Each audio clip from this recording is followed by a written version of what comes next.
Right, good afternoon, everyone.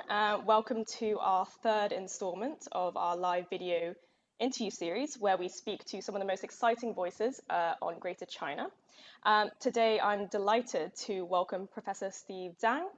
He's a UK-based political scientist and historian, and he's also the current director of the SOAS China Institute. That's the School of Oriental and African Studies. He's a frequent commentator and contributor to news outlets across the world.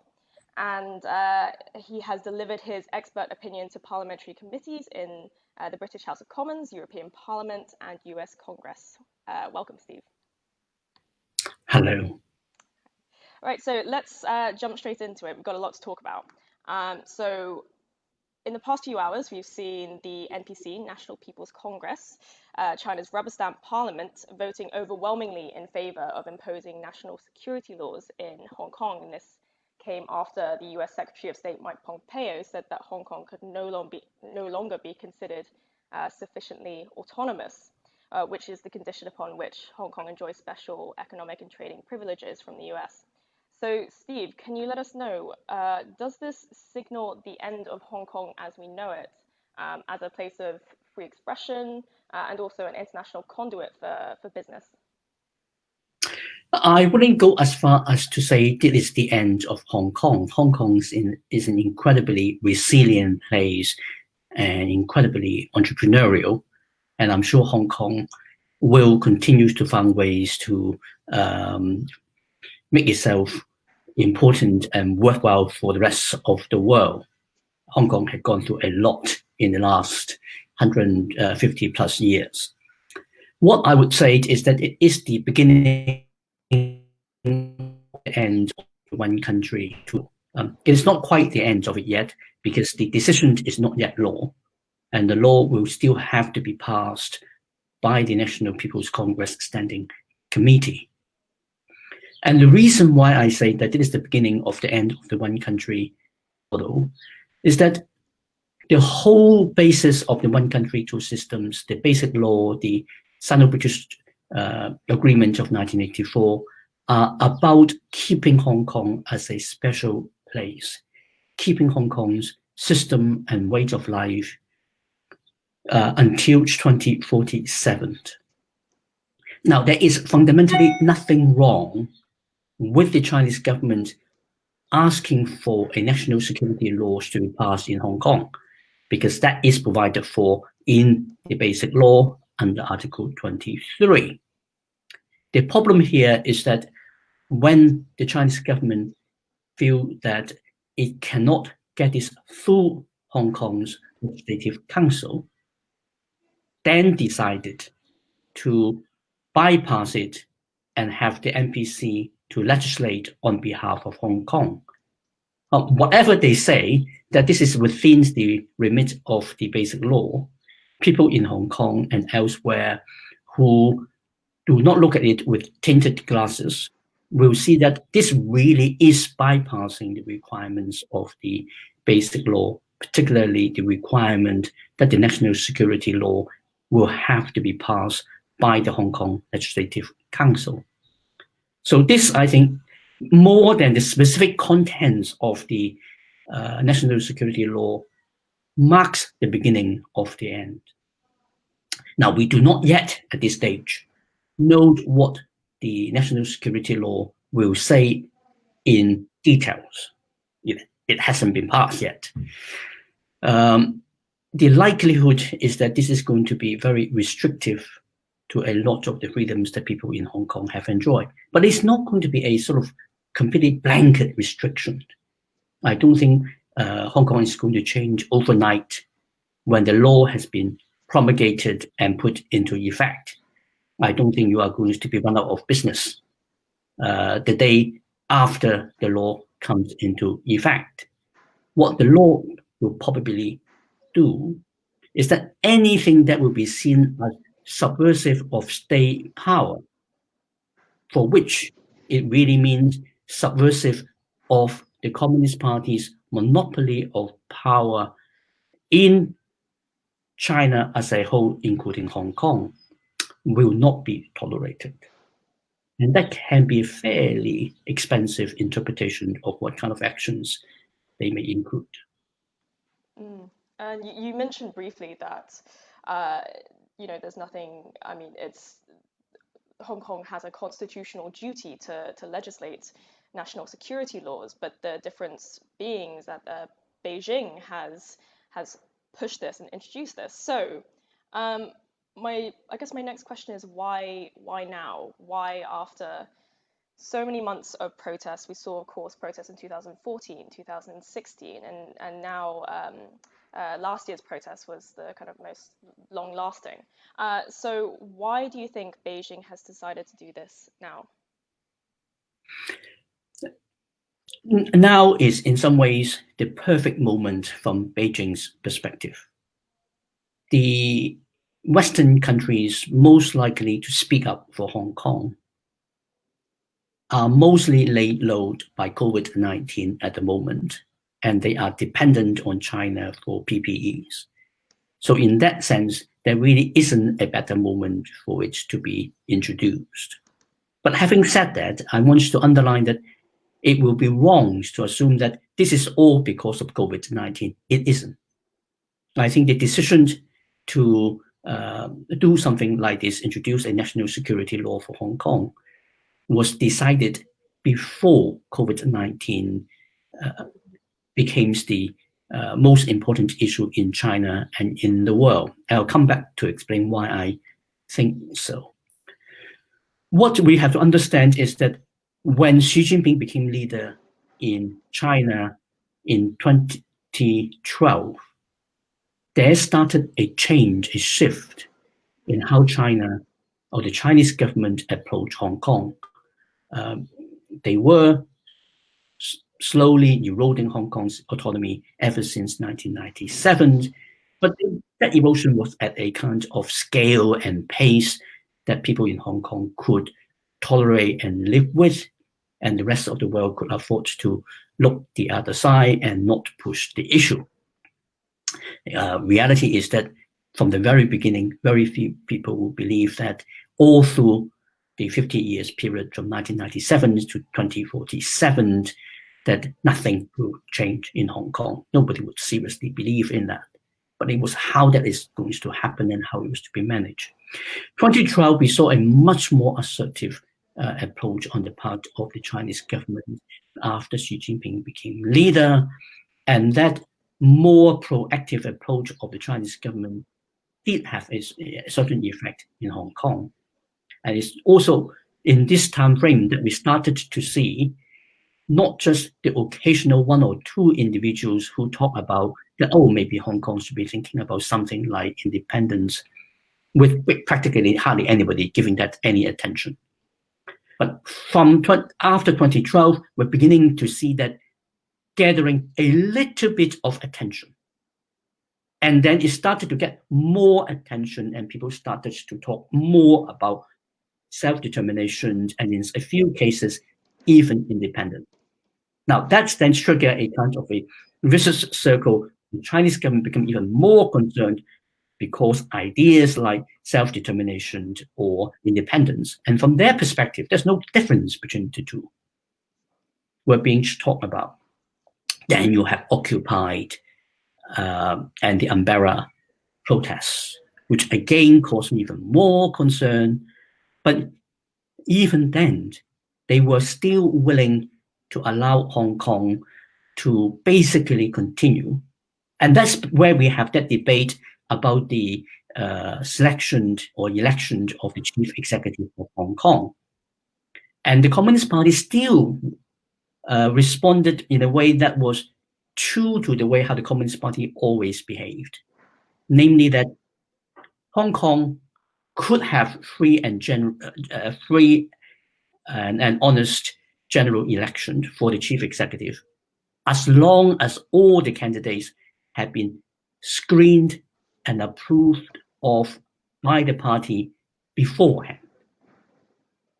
And that's the way how the Communist Party has always dealt with democracy. Democracy is not a problem, just to make sure that the result is known beforehand, approved of by the party beforehand. You have that, they could let you have it. Now, that was allowed to continue until last year, when the Chinese government under Xi Jinping, who in his own ways believed that he wants to make law the supreme instrument for governance, decided that Hong Kong should return fugitives to China if and when the Chinese government thinks that it should happen. And that should not have to be done off the book in some clandestine way, but formally, legally. Nothing. What's wrong with that from the Chinese government's perspective, since Hong Kong is sovereign Chinese territory? And then we have that enormous public pushback last summer into the autumn, and that really got the Communist Party and Xi Jinping in particular very worried. Now, Xi Jinping, as a strongman leader in the post-Deng Xiaoping era, cannot afford to be seen to have made any mistake. Anybody can be wrong. Xi Jinping cannot be wrong. It is not acceptable. The public responses in Hong Kong last summer and autumn was a clear demonstration that Xi Jinping's policy on Hong Kong was wrong. It was backfiring and causing enormous problems. So there was a need from the perspective of the top party that they have to do something and make sure that the same thing like the summer of 2019 cannot happen again. Then we saw the change of leadership in terms of the Hong Kong Macau Affair Office, and before that, the Central Liaison Office. Both ministerial level placed, and the replacement were not people who were in the Chinese bureaucracy, Hong Kong hands. The two new men have no experience either of Hong Kong or of foreign policy. Their records were that they were effective enforcers for Xi Jinping. So from that point, it was already clear to me that in 2020, the Chinese government would introduce a national security legislation in Hong Kong. I just didn't expect them to go beyond the framework of the basic law. I thought they would try to push it through in terms of the Article 23 legislation. But with COVID-19 then hit China and the rest of the world, and with China coming out of it first, what better timing for them than now? You talked about the COVID-19 pandemic, and we'll get back to that later. But I just want to touch upon the extradition bill last year, because a lot of the public anger is very similar in terms of national security legislation, in that it's anger against Beijing's encroachment into Hong Kong. And many people thought that the extradition bill, which would have enabled fugitive transfers to mainland China, was in some ways exposing Hong Kong residents to China's shaky judicial system. But with this national security legislation, and Beijing has said that there's a chance that there will be law enforcement personnel in Hong Kong basically enforcing this legislation. So would you say that the national security laws are kind of tantamount to direct rule, or is that going too far?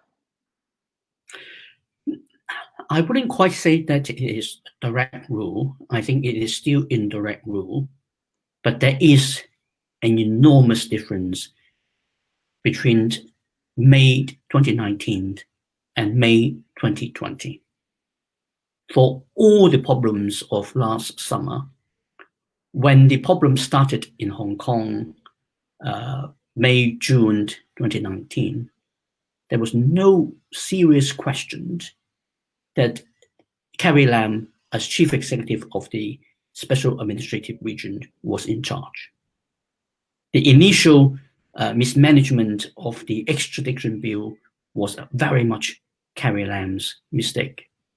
The evidence for that was quite simply that one of the key arguments being put to push through the extradition bill was about the case of the murder of a Hong Kong person by another Hong Kong person in Taiwan, and for the extradition of that suspect to Taiwan. The Communist Party under Xi Jinping will not and has not done anything that can in any way be helpful to Tsai Ing-wen's administration in Taiwan. The idea that Beijing, the Communist Party itself, would have put something like that as an explanation why Hong Kong should have the extradition bill is just too fanciful. It could only have come up by people in Hong Kong. So we could see that when it all started there, it was the SAR government that was in charge and that was making the mistake then. Now, subsequently, I think we could see that more and increasingly, more and more of Hong Kong's responses were coordinated with Beijing and later on managed more indirectly through Beijing. Now, this time is quite clear. The national security law is not something initiated by Carrie Lam. She went along with it. Beijing started doing it on its own. And it's also clear that with the change of the heads of the Central Liaison Office in Hong Kong and the Hong Kong and Macau Affairs Office in Beijing, the two new ministerial level party cadres are there to make sure that the Special Administrative Region government will do what the Chinese government wants it to do. But it is not micromanagement.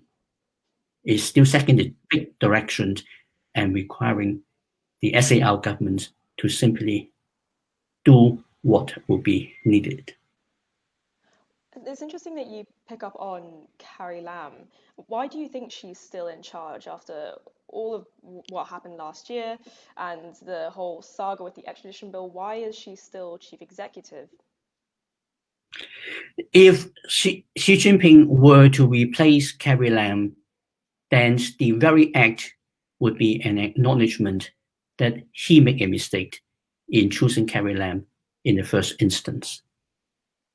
And since Xi Jinping cannot make mistakes, he cannot replace Carrie Lam. Replacing the head of the Central Liaison Office or the Hong Kong Macau Affairs Office is a different matter.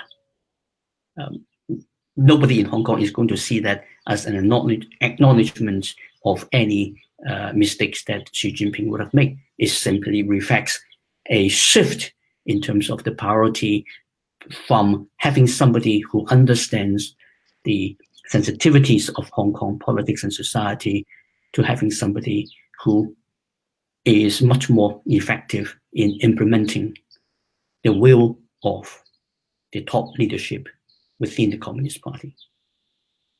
Yeah, it's interesting that you say that because when the initial announcement was made from the NPCSC, there was this huge display of solidarity among the Hong Kong government. So, for example, Carrie Lam came out when she issued her statement expressing support for the plans. She did so surrounded by the Executive Council, her cabinet, almost all of them. And then after that, we saw Hong Kong government departments and officials issuing back-to-back statements, essentially saying the same thing, but with perhaps a bit of a twist, expressing their support for the plan. Do you see the shadow of Beijing when it comes to that display of solidarity among local Hong Kong government officials, or do you think that they just don't really have a choice but to do so? Well, in life, there is always a choice. So I don't buy the default argument anybody says that there is no choice. By choosing to toe the line, one is making a choice, perhaps for family and career reasons and all potential other reasons. I can understand why they responded in the way that they do, because if you want to continue to stay in the government in Hong Kong, you will have to support the positions of the Chinese government. If you don't, you are putting yourself at risk. But if they seriously really believe that it is wrong and wants to act on that, they can resign. They can leave the government. Some of them may, in the end, have to leave Hong Kong. But that is an option available to a lot of them. They have chosen not to do so. Would you say that that's an option available to Carrie Lam, because that was one of the demands from protesters for her to step down as chief executive? Was she given that option, do you think? My understanding was that Carrie Lam had, in the course of the second half of last year, asked to be allowed to leave, and she was told that would not be acceptable, and therefore had to stay. Now, that's one thing, but if she really wants to go, and if she simply write her resignation letter, book her tickets to London, where her family spent a lot of time, and what do we think the Chinese government is going to do? Detain her at the airport before she boards her flight from Hong Kong to London? It can be done, but doing so would be at enormous political cost to the Chinese government. I don't think they will do so. They will suddenly turn to Carrie Lam, who in most of the second half of last year, a vowed figure in Hong Kong, into a local folk hero, and would be a rallying point for the protesters in Hong Kong that, yes, we have a chief executive who will finally do the right thing. And that will inflame things much more. So I really don't think that option is totally unavailable to her if she would like to exercise that option. But in her own way, she decided, for whatever reasons, she would not want to push in that direction. I want to pedal back briefly and talk about something that you mentioned before, which is COVID-19 and the current state of the world, which is, as you say, almost perfect timing for Beijing to make such a dramatic move. So do you think that the decision to impose national security laws, do you think that has anything to do with global public anger against China because of the coronavirus, which was, of course, first detected in Wuhan, in Hubei province? Do you think it has something to do with that? I think only marginally.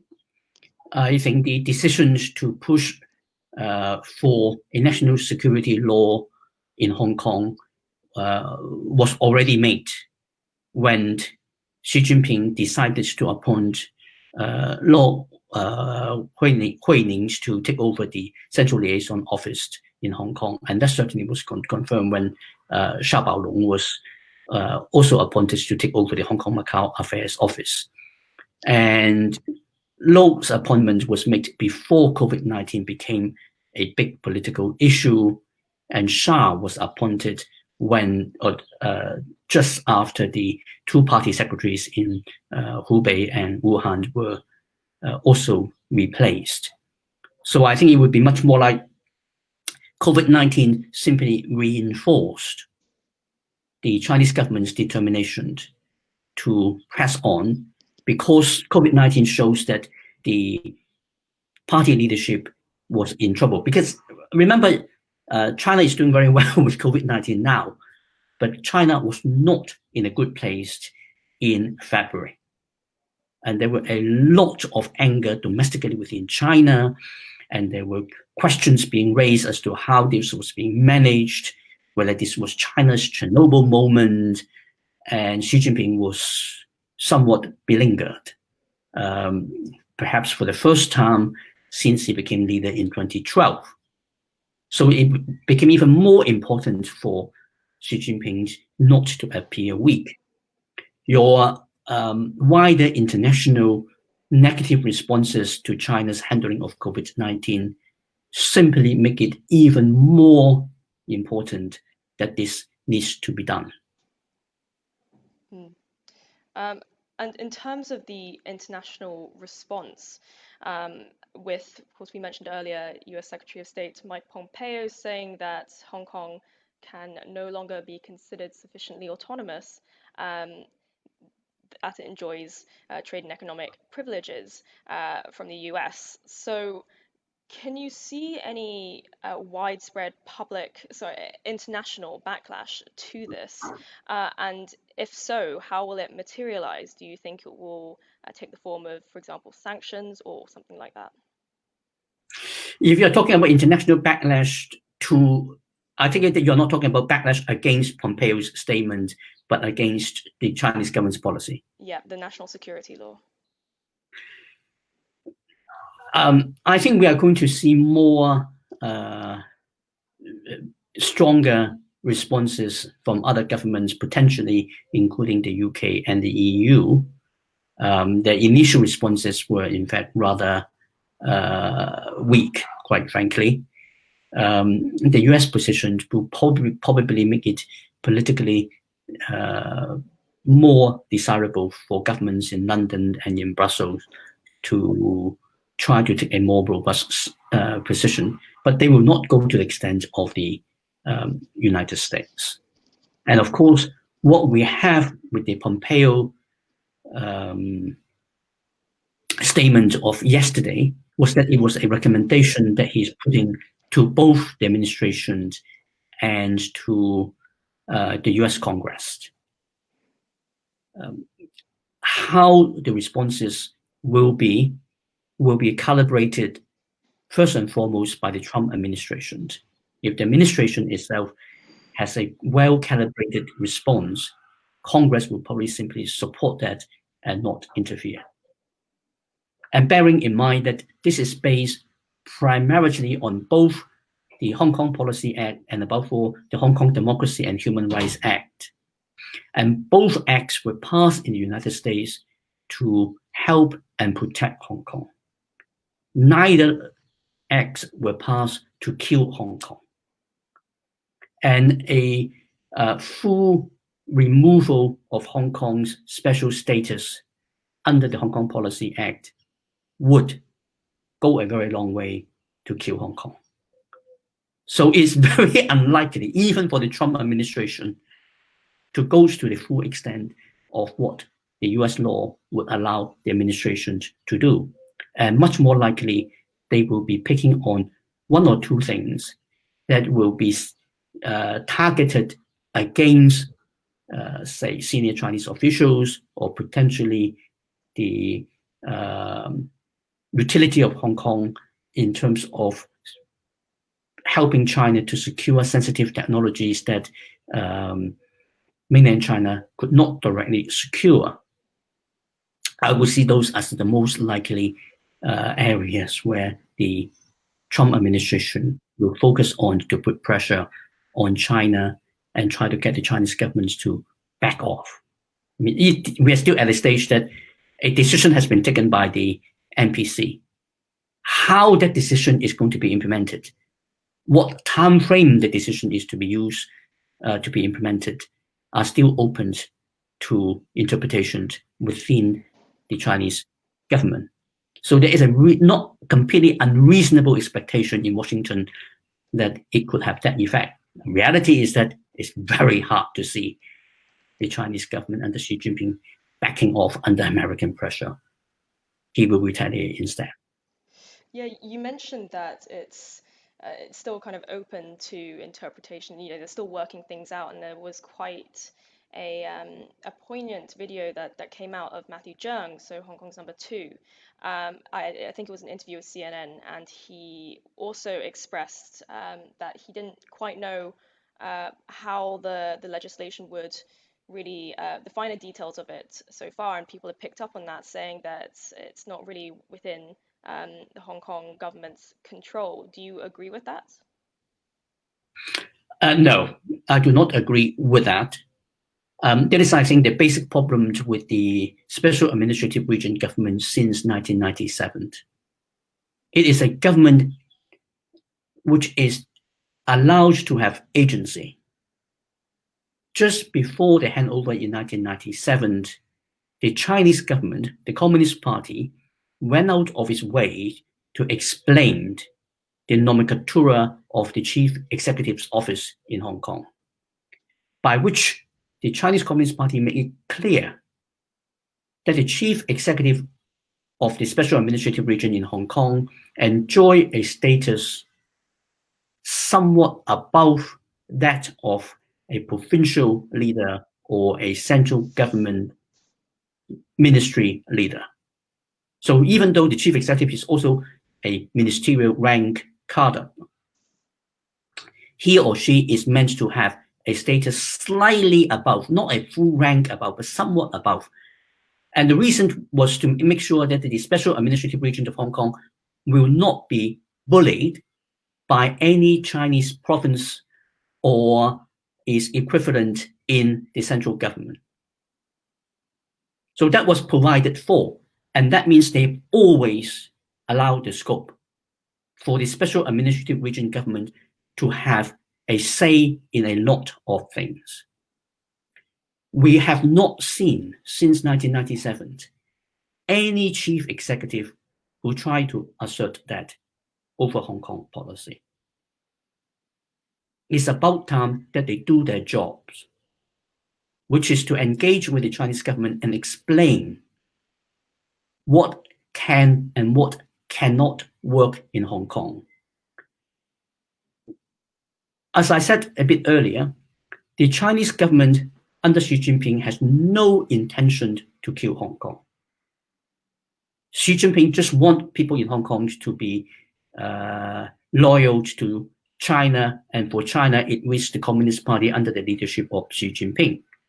And if people in Hong Kong are all loyal to the Communist Party, I think Xi Jinping is quite happy to allow Hong Kong to continue as it is, as reflected in the arrangements that they agreed to for the selection of the chief executive.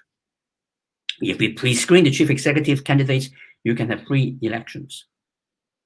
So the Hong Kong SAR government can, even at this stage, engage in a conversation with Beijing in terms of the substance of it, or whether now that it has all been agreed, can you give us a chance to introduce an Article 23 legislation through the Legislative Council, which will do what the decision of the NPC has required to be done.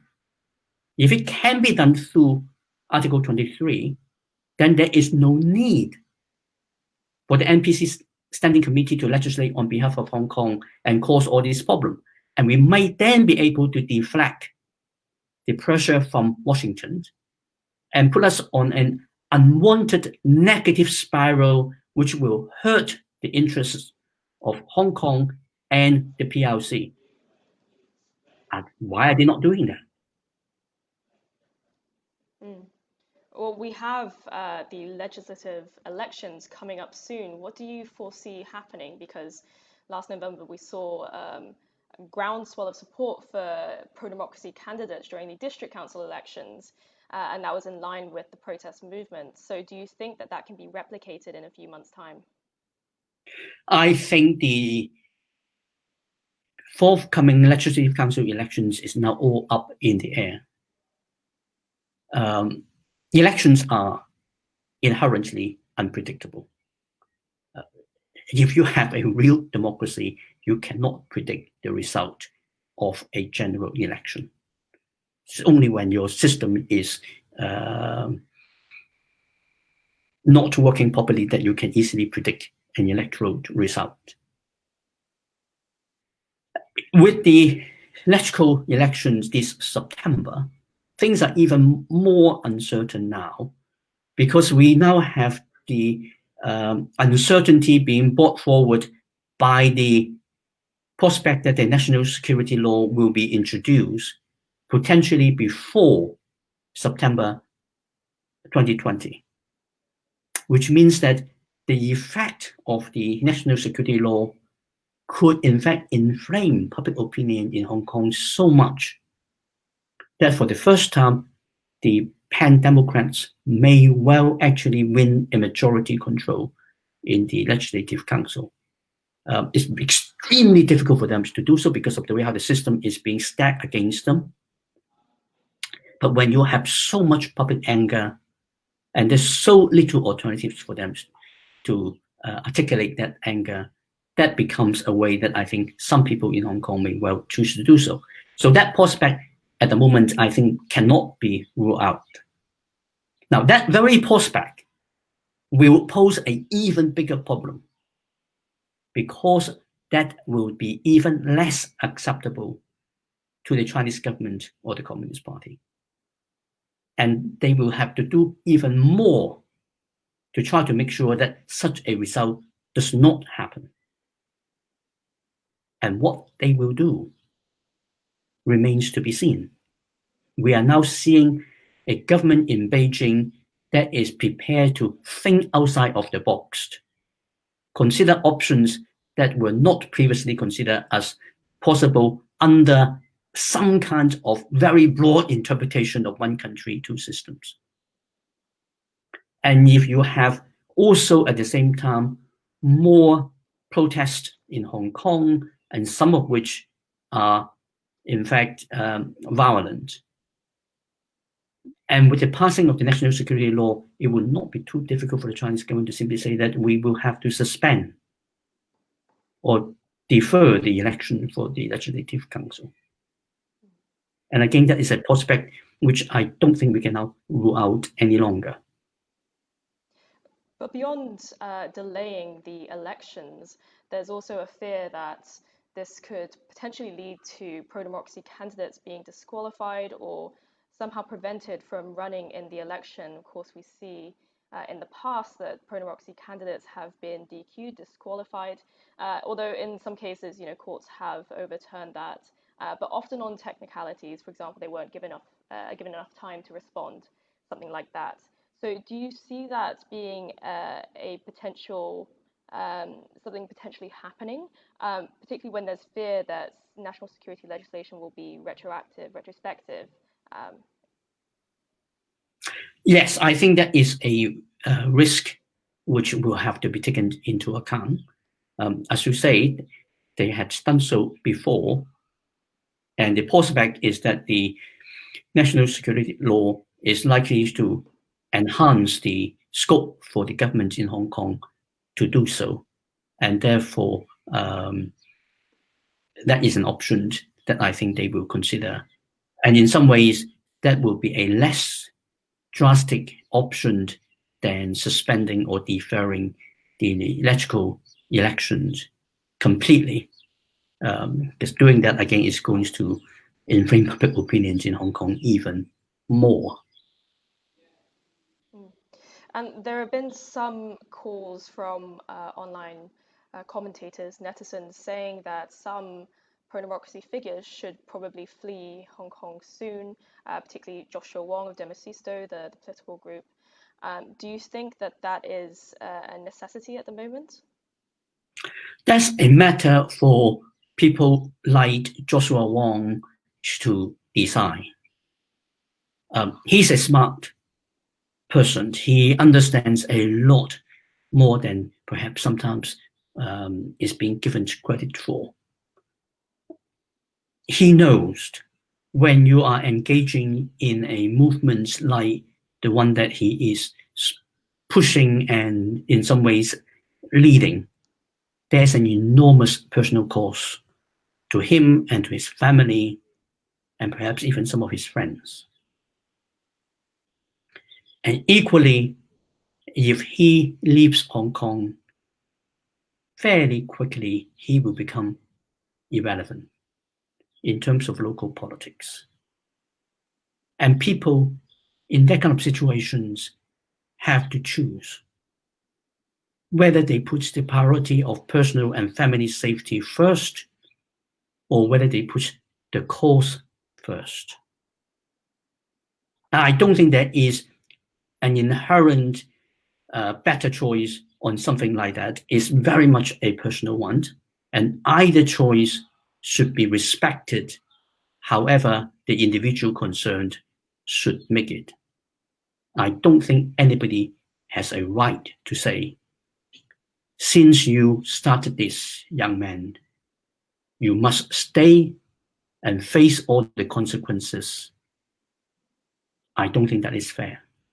And I don't think if he should decide to leave, that he should be seen as anything less admirable than the person that he is being seen by many in Hong Kong today.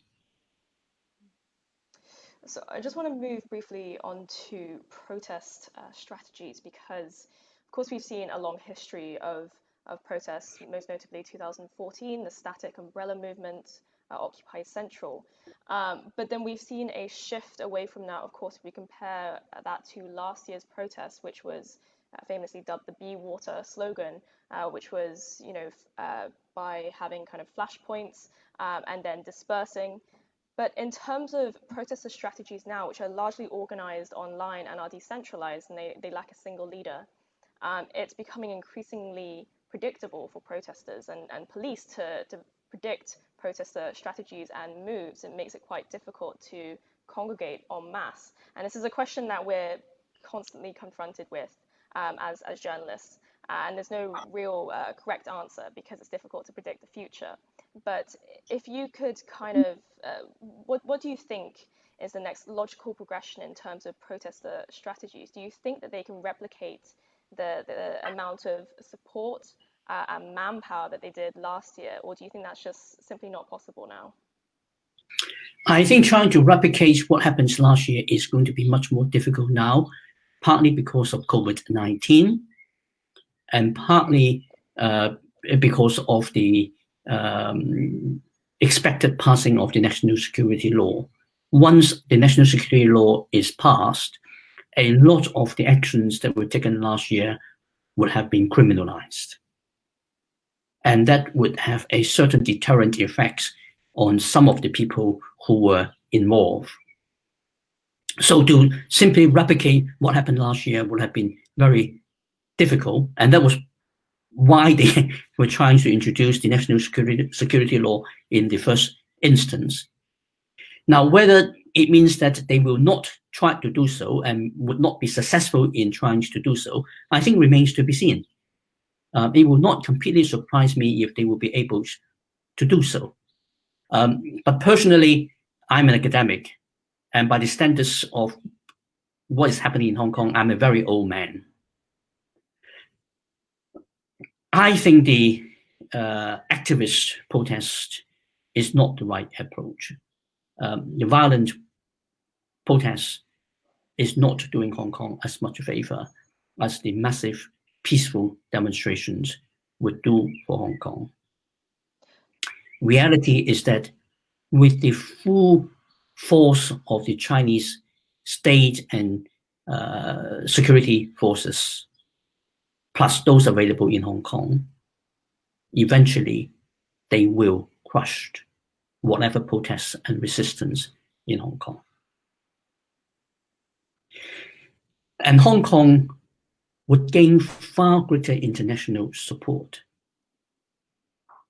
by the traditional Hong Kong way of protesting, which was massive, peaceful protest without violence. That sends a simple, clear message to the rest of the world in terms of what the contest is in Hong Kong, that you have very peaceful, orderly people who are simply asking for their constitutional rights to be respected and for their dignity and freedom as individuals to be respected, and being confronted by the use of force and repressive machineries that cannot be justified and defended. If I may interrupt you here, many of the protesters would argue that for the past several decades, peaceful protest hasn't really worked. The static peaceful protest umbrella movement 2014 was kind of infamously cracked down and cleared. So how would you respond to that? Well, it depends on what you meant by success or failure. Protest movements in Hong Kong will be crushed. It's a simple reality that if necessary, the Chinese government will use Chinese security forces to reinforce or back up, or if necessary, even replace the Hong Kong police, and they will get whatever they want. So whether you protest using elements of violence or completely peaceful means, the idea that the Chinese party state will not be able to suppress whatever types of demonstration or protest in Hong Kong is just not very realistic. So the winning or losing is not in terms of whether you could resist them, but in terms of whether you can win the moral argument and the support of the widest population, both within Hong Kong and also on the mainland of China and in the rest of the world. Peaceful demonstrations in Hong Kong is a much more difficult for the Chinese propagandists to demonize. Small elements of violence can be used very easily and effectively by propagandists to demonize the protest movement in Hong Kong. And people in Hong Kong will need to win as much support anywhere and everywhere. People in China, by and large, are not by nature, because of the way how they are being brought up, particularly sympathetic with what people in Hong Kong are protesting and wanting anyway. But either.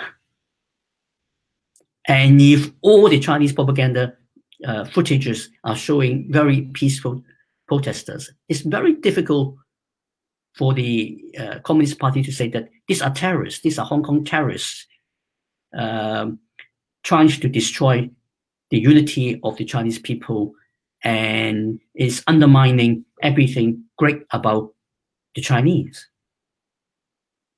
And you really want them on your side, rather than to have them find it very easy to support the party state in the repression against Hong Kong. Yeah, I just want to pick up on something because there is a phrase that's often used by protesters, and it's been picked up by some pro-Beijing lawmakers, including the pro-Beijing DAB party, which it means mutual destruction.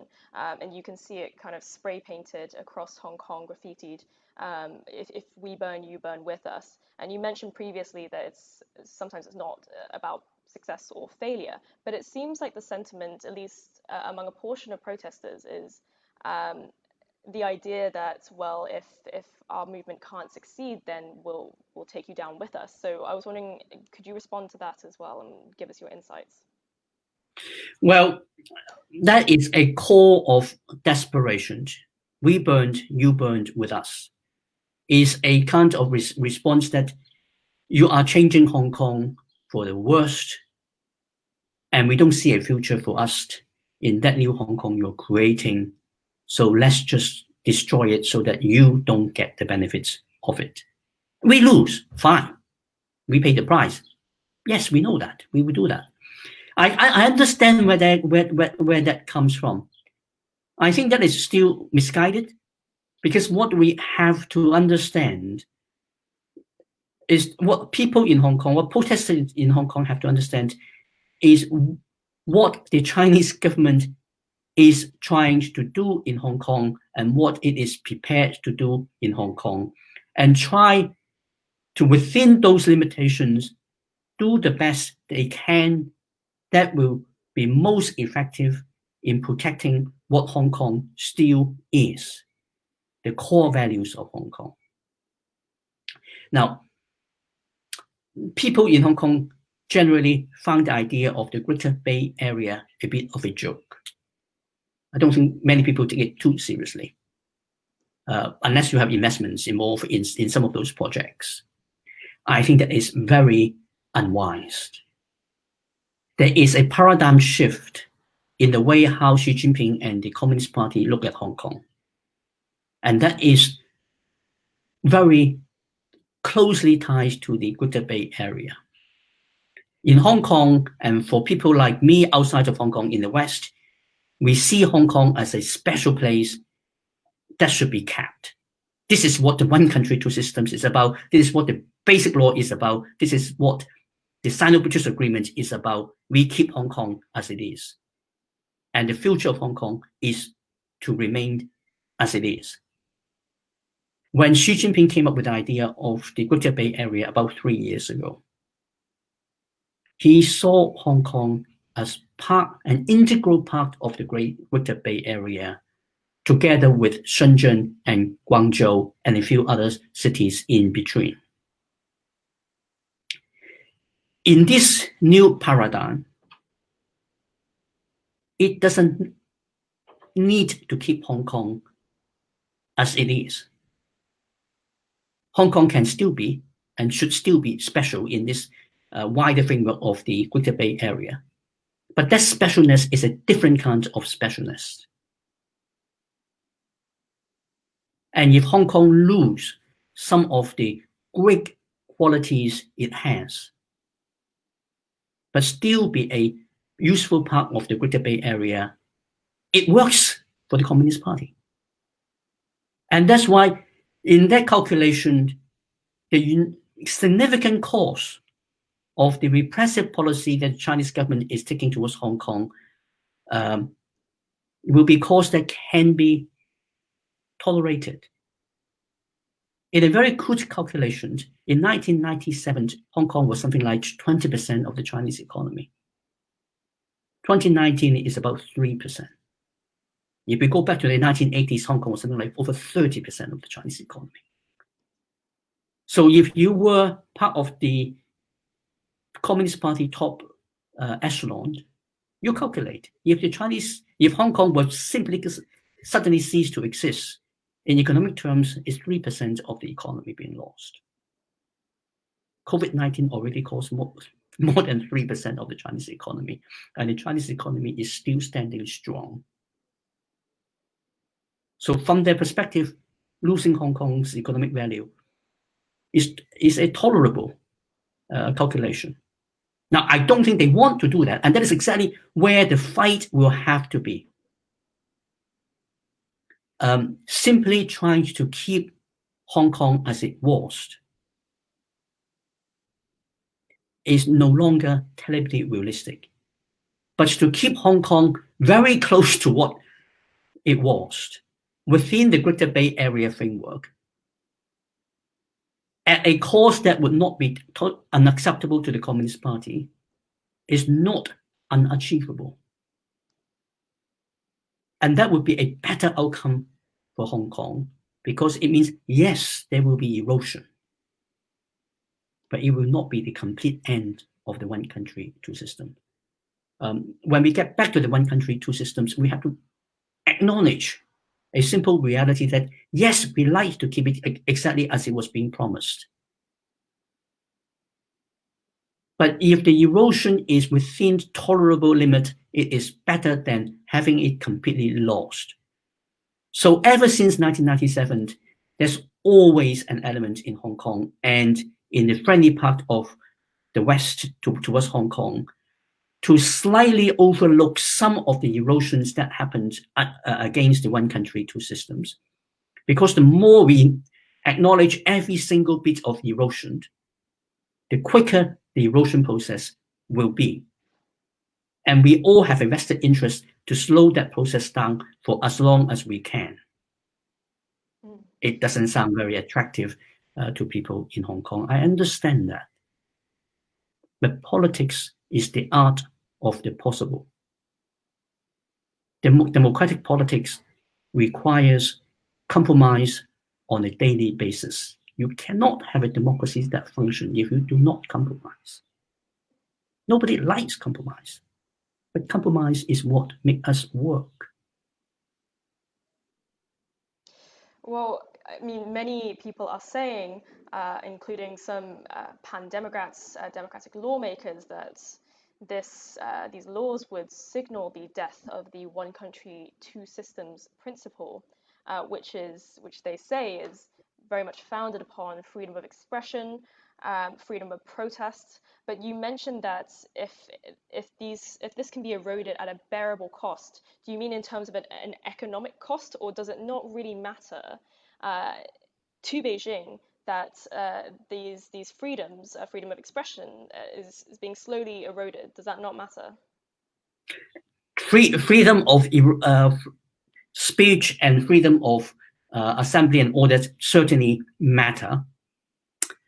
But there are issues which are more emotional than substantive. Why fight the Chinese government on things like the right to sing the national anthem, the inappropriate, the politically incorrect way? It doesn't matter. There is no need to antagonize the Communist Party by acting in ways such as deliberately misreading or distorting the oath when taking office, or when singing the national anthem on occasions when that needs to be sung. It doesn't matter whether there is a match, football match or other sports match between the China team and some others, and for you to then not sing or be rude when the flag is being raised or when the national anthem is being sung. Respect that. It doesn't matter to you. It doesn't make you any less Hong Kong. What matters is to focus on the freedoms, the rights that really matter to you. The freedoms to access information, the freedoms to express your views on a whole lot of things. If it means not saying very rude things about the Chinese leader or the Chinese Communist Party, is that really that high a price to pay to keep the bulk of the other freedoms that you can enjoy? Because the alternative is that you lose them all. I would like to keep them all, but I know we can't keep them all, so we keep the most important ones. Right, we're running out of time, but I just want to pose one last question to you, which is just something that you were talking about now, this idea of compromise in order to preserve remaining freedoms. But some people would argue that freedom is not freedom if it's not total, if it's not whole, if one cannot freely express themselves in any way that they so please, then surely that's not the freedoms that particularly Hong Kong residents were promised. How do you respond to that? Well, it's a very good question. I'm glad you asked it, but let me use a very extreme example. Would you prefer to be killed dead or be wounded? Or perhaps even badly wounded, but alive, with a chance that you can still live? I know what I would prefer. Once that is finished, over, done with. Once you get all your freedoms being extinguished, you can't have any back. But if you still have some, then who knows what the future holds. Look to the future, not just today. Steve, thank you so much for joining me, and thank you to everyone who listened throughout the hour that we were talking. But do stay tuned to our Facebook and our Twitter for more of these episodes in the future. Steve, thank you very much. Well, thank you, Jennifer. Thank you. Right. Bye-bye.